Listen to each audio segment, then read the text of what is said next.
Welcome back, everybody. Today, I'm going to teach you how to add custom item fields in Zoho inventory. This is incredibly useful when you need to track specific product information that isn't covered by the standard fields, allowing you to tailor your inventory management to your exact business needs. First, open your browser and navigate to zoho.com/inventory. Once you're there, log in to your Zoho inventory account using your credentials. This will take you straight to your main dashboard where you can access all your inventory management tools.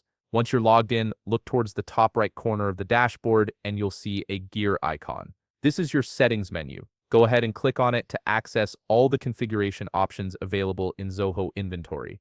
From the settings menu, you'll need to select items. You'll find this under the module settings in the general section. This is where you can customize how your inventory items are set up and what information you can track for each product. Now, from the General Items Settings page, direct your attention to the top side menu. Here, you'll see several options displayed. From these options, select Field Customization. This is the area specifically designed for adding and managing custom fields that suit your unique inventory requirements. Next, you'll want to click on the New Custom Field button. It's clearly marked with a plus sign, making it easy to spot. Clicking this button opens up the form where you'll define your new custom field. The first thing you need to do is enter the label name for your custom item field. This label should be descriptive and clear, as it's what you and your team will see when entering product information. Choose something that immediately communicates what data should go in this field. After naming your field, you'll need to specify the data type. Click the drop-down arrow on the Fields tab to see the available options.